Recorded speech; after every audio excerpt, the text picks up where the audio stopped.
Hi guys, welcome to my channel. এটা আমার ইউটিউবের প্রথম ব্লগ ভিডিও। ওকে, সো এখন আমি সকালবেলা ঘুম থেকে উঠে রেডি হয়ে সব কাজকর্ম করে ছাদে যাচ্ছি দাঁত মাজতে। প্রাকৃতিক দৃশ্য দেখবো, দাঁত মাজবো। এই দেখো, আজকের সকালটা কি সুন্দর ছিল না? মেঘলা মেঘলা, হালকা হালকা রোদ, আর বৃষ্টি হয়ে চারিদিকে জল জমেছে, খুব ভালো লাগছে দেখতে। আর দেখতে দেখতে আমিও দাঁত মেজে নিচে চলে আসলাম, সোজা রান্নাঘরে ঢুকে গেলাম। আর সকালবেলা একটু গরম জল খাওয়া ভালো হয়, তাই একটু চেষ্টা করি সকালবেলা গরম জল খাওয়ার। তার জন্য আগে প্যানটা বসিয়ে ওতে খানিকটা জল দিয়ে নিলাম। মগে অনেকটাই জল এনেছিলাম, কিছুটা ওর মধ্যে দিলাম আর কিছুটা রেখে দিলাম। তো তারপর প্যানে জল দিয়ে ওর মধ্যে খানিকটা জিরের দানা দিয়ে এবার মগে যেই জলটুকু এনেছিলাম সেটুকু তাড়িয়ে শেষ করলাম। এবার জলটা শেষ করার পর ফ্রিজের থেকে একটু লেবু বার করে সেটাকে একটু কেটে দিই। সকালের লেবুর রসটা খাওয়াও তো ভালো, তাই না?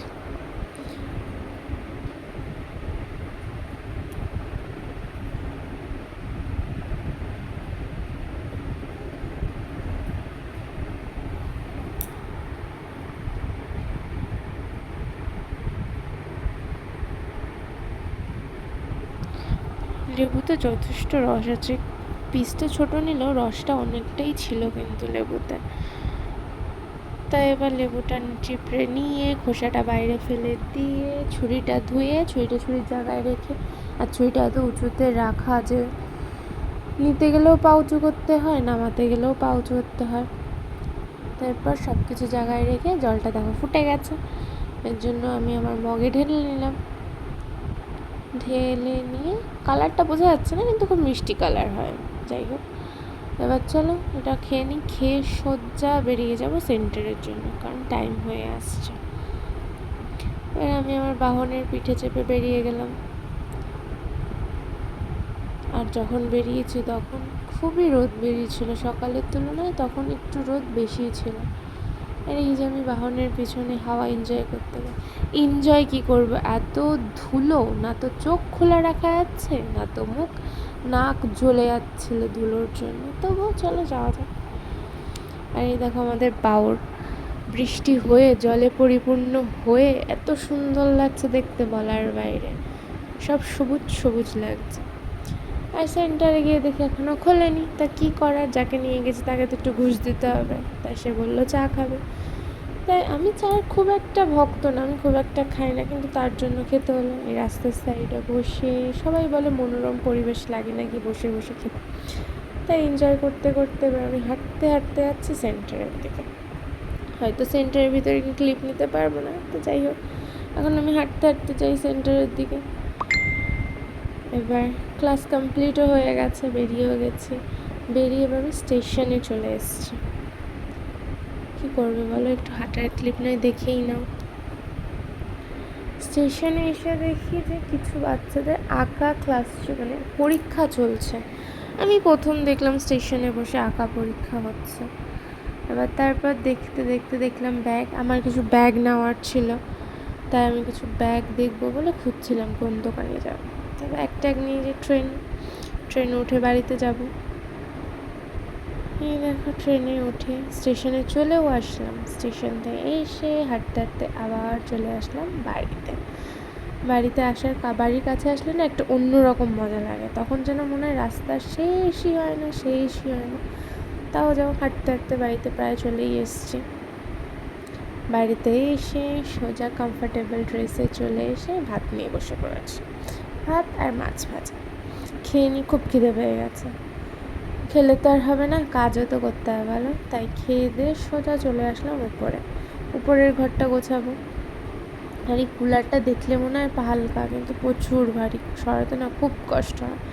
তাই যাই হোক, কোনো মতো কুলারটা সরিয়ে এবার বিছনাটা গুছিয়ে নেব। এবার তোমরা আমার না বিছনা গুছানোটাই দেখো, আর বক করলাম না।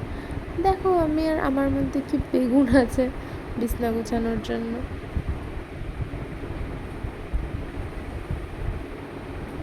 আমার মা আমাকে শিখিয়েছে যে যখনই বিছনা গোছাবি, যখন বালিশে কভার ভরবি তো ওরকম পিটিয়ে নিলে নাকি বালিশটা সমান হয়ে যায়, ঘাড়ে দিতে সুবিধা হয়, ঘাড়ে ব্যথা করে না অতটা।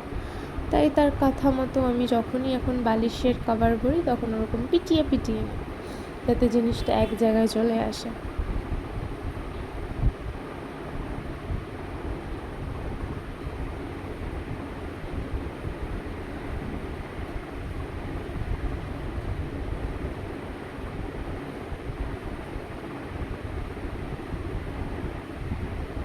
আর এই কাঁথাটা এত বড় না, বলার বাইরে। কাঁথাটা ভাঁজ করতে গেলে আমার এত কষ্ট লাগে, মনে হয় কি যে রেখে দিই, ভাঁজ করবো না, কিন্তু কিছু করার নেই, ভাঁজ তো করতেই হবে না। আর এই কোলবালিশটা এতটাই নেতিয়ে গেছে যে আমার কভারটা বার করতেও যতটা কষ্ট হচ্ছিল, আর আমি তখনই বুঝে গেছিলাম যে বার করতে যখন এতটা কষ্ট হচ্ছে তার মানে ঢোকাতে কতটা কষ্ট হতে পারে। আর তাই হচ্ছে, যে ঢোকাতে যে কতটা কষ্ট হচ্ছে সে একমাত্র আমিই বুঝতে পারছি। টেকনিক চেঞ্জ হচ্ছে, আর টেকনিকটা কাজেও দিয়েছে। যাক, ঠাকুর ঠাকুর বলে কোলবালিশটা ভরা কমপ্লিট হয়ে গেছে।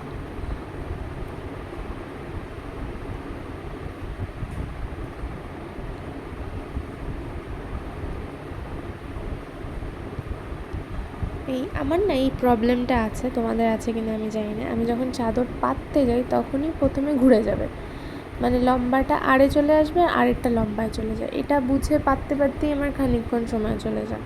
আর এটা এখন না, এটা আমার বরাবরই হয়, ঠিক আর হলো না।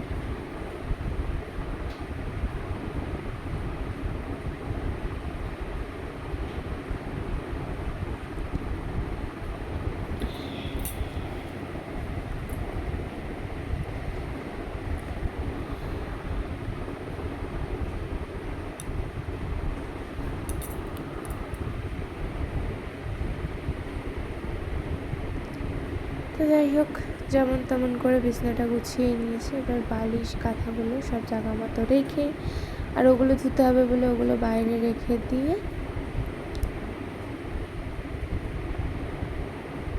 আর নিচে পা দেওয়ার ওটা একটু সরে গেছিলো, ওটা ঠিক করে চেয়ারটা বাইরে রেখে একটু দেখি। আমার খুব ভালো লাগছিলো বিছনাটা পাতার পর ঘরটা দেখতে, এর জন্য ভাবলাম তোমাদেরও দেখিনি। উপরের ঘরে সেরকম কিছু নেই, শুধু এই খাট, কুলার আর দুটো গাছ। এবার গোছানো হয়ে গেছে, স্নান করে সোজা রান্না হয়ে। এবার রান্না তো আর দেখালে পারলাম না। এবার আজকে রান্না করেছি হচ্ছে গিয়ে সর্ষে দিয়ে পাবদা মাছের ঝোল, আর একটা হচ্ছে ওটা আমার খুবই পছন্দের, সেটা হচ্ছে গিয়ে লোটে মাছ। আমার এরকমভাবে লোটে মাছ খেতে খুবই ভালো লাগে। এবার খাওয়া দাওয়া করে রেস্ট নিয়ে সন্ধ্যাবেলা চলে আসলাম ছাদে। আর দুপুরের পর দিন না মোটামুটি ভালোই বৃষ্টি হচ্ছে, তাই সন্ধ্যার আগে আগে একটু ভাবলাম যে হেঁটে নিই, যদি রাত্রে আসতে না পারি। তাই কিছুর কথা ভাবতে ভাবতে, চিন্তা করতে করতে, হাঁটতে হাঁটতে আমি নিচে চলে যাচ্ছি। টাটা।